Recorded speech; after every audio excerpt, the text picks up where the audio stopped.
Hey guys, I just wanted to give you a walkthrough video on the annotated bibliography.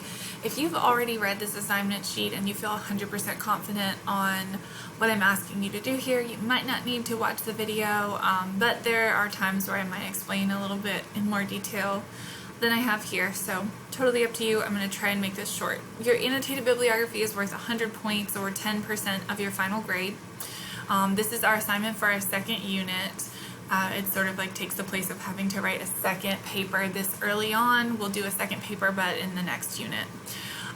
First, prompted instructions. I want you to create an MLA formatted annotated bibliography with 3 scholarly articles whose primary focus is on one of the texts or one of the authors that we have read or will read this semester. So you can go to the course calendar, the course schedule, and find a full list of the texts we're reading or the authors that we've read. What this means is you can focus your annotated bibliography, say, on just Robert Frost. It doesn't necessarily have to be just on one of Robert Frost's texts, but it could be on anything about Robert Frost.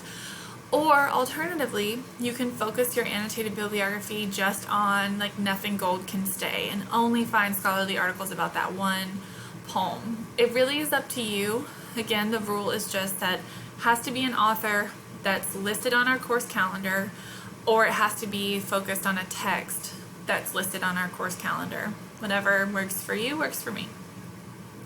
The way that annotated bibliographies are structured, if for some reason you've never written one before, is that they have a citation and then a paragraph below it.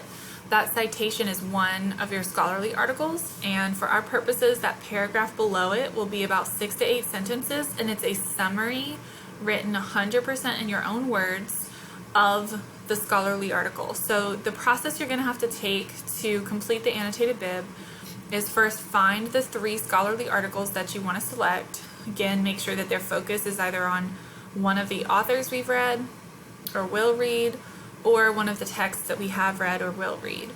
Find those 3 articles, then find a citation or create a citation for each one.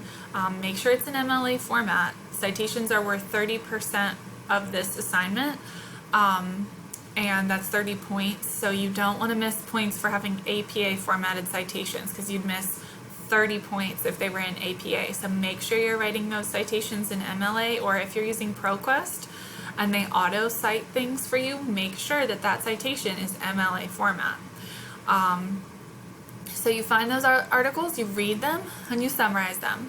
In your annotated bib, you're going to have the citation for the article and your paragraph summary below it, citation for the next article, paragraph summary below that, citation, paragraph summary. That paragraph summary should again be about 6 to 8 sentences. Make sure you don't plagiarize the abstract. You've got to read the article yourself. It has to be, a real summary, something you wrote in your own words, no quoting anywhere in the summary. Here's how you can find scholarly articles. You can go to ProQuest or JSTOR, which is accessible through the link here, which takes you to the Mitchell Library databases. When you're in ProQuest, make sure you have the full text or peer-reviewed boxes, actually both of them, checked, because you want to make sure you get access to the whole thing, and it has to be a scholarly article, so it has to be peer-reviewed. When you're searching, you're going to get more limited results, which is good because you won't have to look through so much. There might still be 1,000 results or even more than that, but it'll limit you. It'll take away newspaper and magazine articles. It's not necessarily a guarantee that everything you're going to see is a scholarly article, but if you're searching for Robert Frost, or if you're searching for like my example down here, A Beast in the Jungle, and you have the full text and you have the peer-reviewed boxes selected, you're probably going to get a scholarly article. When you're searching, I would try, depending on what your plan is, if you're going to focus your annotated bibliography based on one text, then I would search for the title of the text. I would make sure that title, especially if it's more than one word, make sure that it's in quotation marks. If the title is really vague, or if the title is giving you a lot of hits that are irrelevant, then you might also want to add the author or the word text in there, or something, short story, poem, whatever it is, something like that, just to make sure that you're limiting those results to things that are really most relevant to you. But if the title is very specific, like A Beast in the Jungle, you will probably get scholarly articles specific to that work. If you're going to just focus your annotated bib on just an author instead of a specific text, then I would give first and last name, put it in quotation marks. And again, if the name is giving you results that are not related to like the actual author you're looking for, then you might add the word text or literature or work, or something like that to help ProQuest or JSTOR realize, okay, you're looking for like their works of literature. If you struggle with this, let me know. I assume that most of you have used ProQuest or JSTOR before. I have plenty of tutorial videos. If you need one, just let me know. I'll send it over to you via email.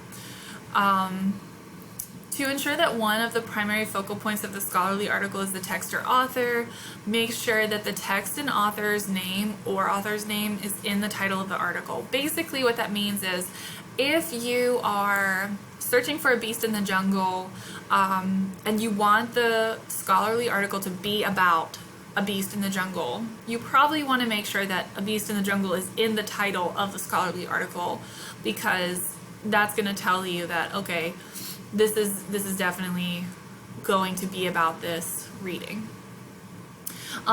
Pick titles, and what I mean by that is, when you get, let's say you get 500 or 1,000 results back once you do your search, look at the titles of those scholarly articles and pick the ones that are interesting to you. Again, making sure that they're about what they need to be about, but pick them that are interesting to you.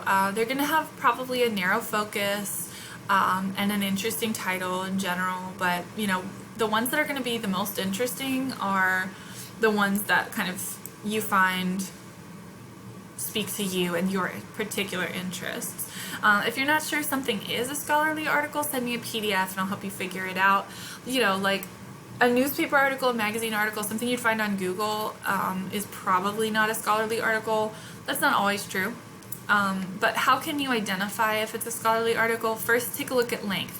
Most scholarly articles that are published on literature are at least 10 pages, but that feels really short. Actually, more likely you're looking at 15 to 25 pages in length. If you find a 3-page article, even if it's on ProQuest and you picked full text and you picked peer-reviewed, it's probably not a piece of scholarship that is going to work for our purposes. Again, if you're not sure, send me an email.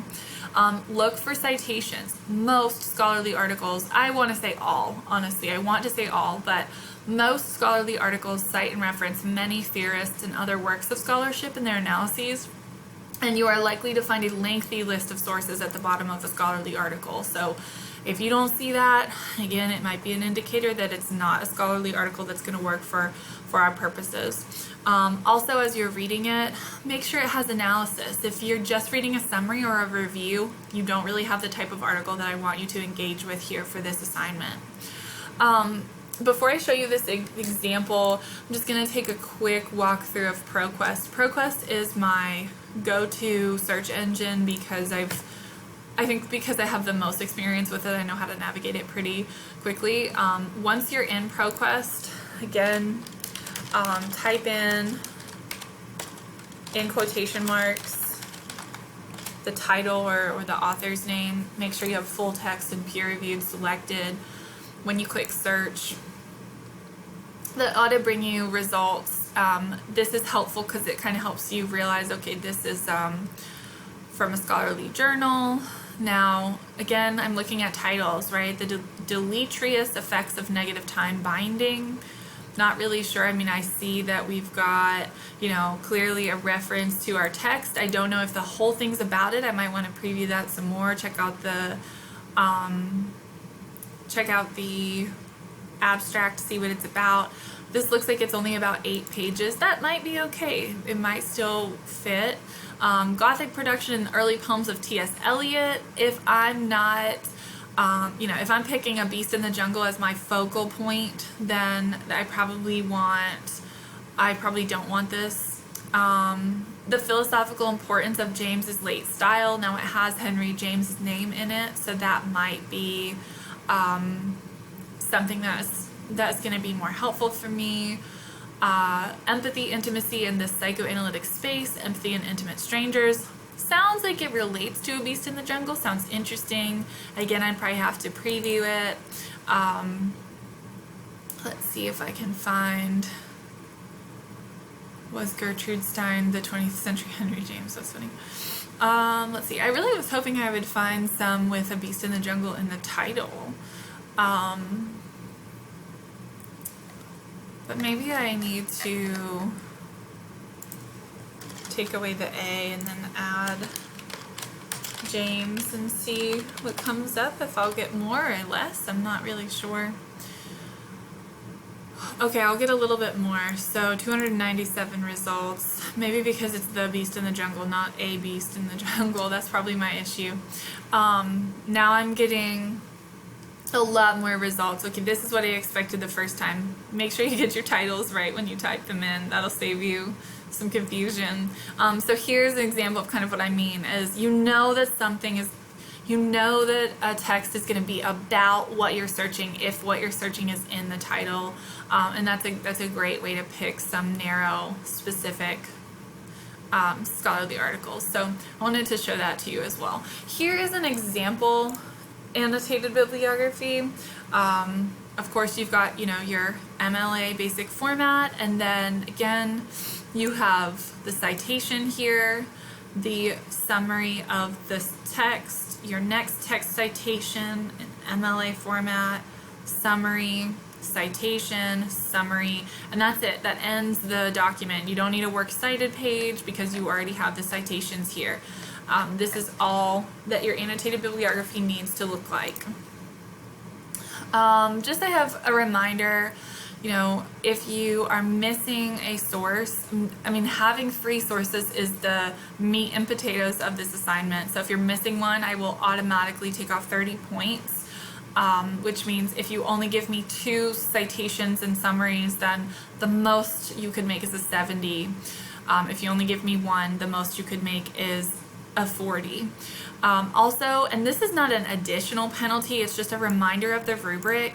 If your citations are not in MLA format, like if they're in APA format, then I will take off all of the points. You won't get any points, even if it's perfect APA format, because literature does not use APA format for citing. We use MLA format, so it's really important here. If you're in ProQuest and you're looking at just grabbing that citation, it is available to you. You can go here, you can click Cite.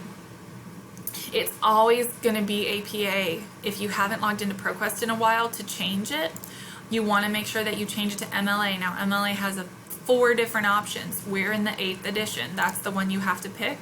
It'll auto-populate, and it will give you now your source. These are not always 100%, so please make sure that you're double checking. Make sure that you're, looking at capitalization and punctuation, and just, make sure you grab that final period at the end of the URL so that you have perfect citations. It's your responsibility to make sure that they are perfect. Okay, so then what else am I grading you on? Page layout, just some basic formatting stuff.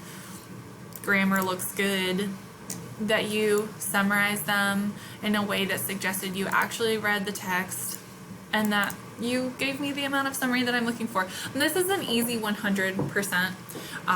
The hardest part will be reading the articles themselves. We're doing this because I want you guys to see what it's like to really engage in scholarship, particularly that talks about literature, and we're also going to try and include some scholarship in our next unit, in our final paper, so I want you to have some practice with that as well. Okay, if you have any questions about this assignment, please send me an email. I'm happy to talk more about it.